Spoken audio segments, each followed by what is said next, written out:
மாதம் 16ஆம் தேதி 11வது பொதுக்காலம் 11வது ஞாயிற்றுக்கிழமை. ஆண்டவருடைய அன்பை நாம் சுவைக்க நம்மை நாம் ஒப்புக் கொடுப்போமா? கர்த்தரை நம்பியே ஜீவிப்போம், கவலை கஷ்டங்கள் தீர்ந்திடும், கைவிடா காத்திடும் பரமனின் கரங்களை நாம் பற்றி கொள்வோம். ஜீவதேவன் பின் செல்லுவோம், ஜீவ ஒளிதனை கண்டடைவோம். மனதின் காரிருள் நீங்கிடவே மாசமாதானம் தங்கும். கர்த்தரை நம்பியே ஜீவிப்போம், கவலை கஷ்டங்கள் தீர்ந்திடும், கைவிடா காத்திடும் பரமனின் கரங்களை நாம் பற்றி கொள்வோம். ஆமாண்டவரே, உடைய கரங்களை பற்றி இந்த நாள் முழுவதும் எங்களை ஆசீர்வதிக்கும்படி உங்கள் ரட்சியின் வழியாய் எங்களை சந்தியும் நல்ல பிதாவே. ஆமென். மார்க் நற்செய்தி 4வது அதிகாரம் 26 34 உள்ள இறைவசனங்கள். தொடர்ந்து இயேசு இறையாட்சி பின்வரும் நிகழ்ச்சிக்கு ஒப்பிடலாம். நிலத்தில் ஒருவர் விதைக்கிறார், அவர் எதுவும் செய்யாமலே நாள் நகர்ந்து செல்கின்றன. அவருக்கு தெரியாமல் விதை முளைத்து வளர்கிறது. முதலில் தளிர், பின்பு கதிர், அதன் பின் கதி நிறைய தானியம் நிலம் தானாக விளைச்சல் அளிக்கிறது. பயிர் விளைந்ததும் அவர் அறிவாரோடு புறப்படுகிறார், ஏனெனில் அறுவடை காலம் வந்துவிட்டது என்று கூறினார். மேலும் அவர் இறையாட்சி எதற்கு ஒப்பிடலாம்? அதை எடுத்து எந்த ஊமையால் எடுத்து சொல்லலாம்? அது கடுகு விதை கொப்பாகும். அது நிலத்தில் விதைக்கப்படும் போது உலகில் உள்ள எல்லாவதையும் விட சிறியது. அது விதைக்கப்பட்ட பின் முளைத்தெழுந்து எல்லா செடிகளையும் விட பெரிதாகி வானத்து பறவைகள் அதன் நிலையில் தங்கக்கூடிய அளவுக்கு பெருங்கிளைகள் விடும் என்று கூறினார். அவரது கேட்டறிய திறனுக்கேற்ப அவர் இத்தகைய பல ஊமைகளால் இறைவார்த்தை அவர்களுக்கு எடுத்துரைத்து வந்தார். ஊமைகளால் அன்றி அவர்களோடு அவர் பேசவில்லை.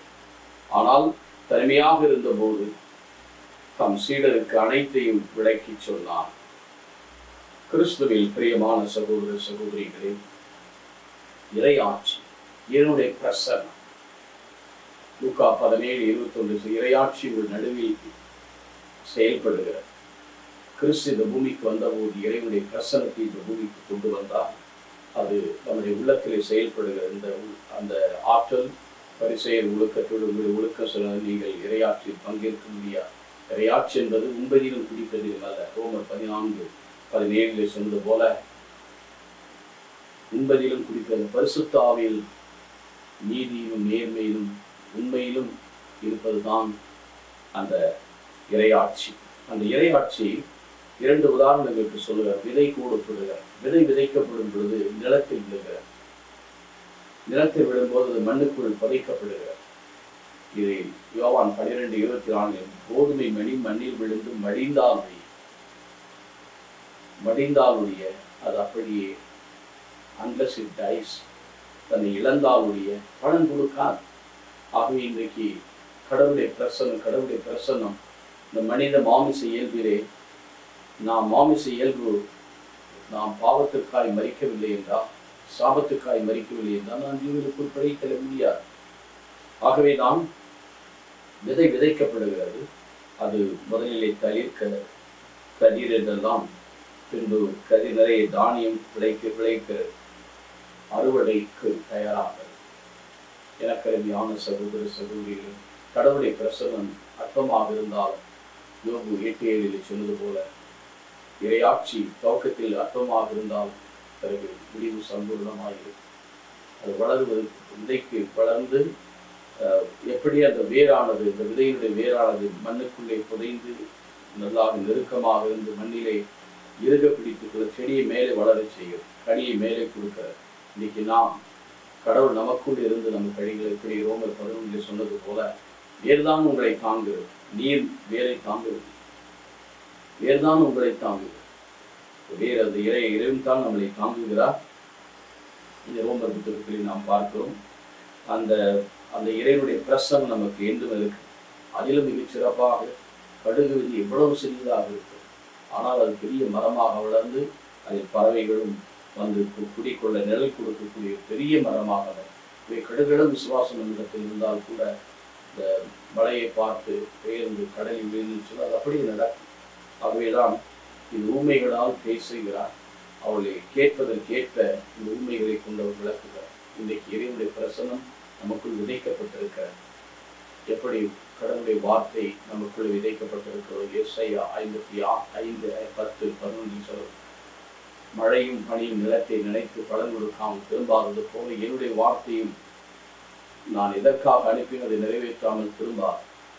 உண்பவனுக்கு உணவும் விதைப்பவனுக்கு விதையும் கொடுக்காமல் அது திரும்பாது. அதே போல உண்பதற்கு உணவும் நம்முடைய ஆன்மாவுக்கு உணவாகும் விதையாகும் சிறப்பாக நாம் அடுத்து வழிநடத்தலுக்கு ஏற்ற ஒரு ஆறுதலை பெற இவர் 100 மடங்கு 60 மடங்கு 30 மடங்கு பலன் கொடுத்து நம்மை நிறைவுக்குள் வழிநடத்தும். ஆகவேதான் அறுவடையோ மிகுதி, harvest of plentiful, labors of few.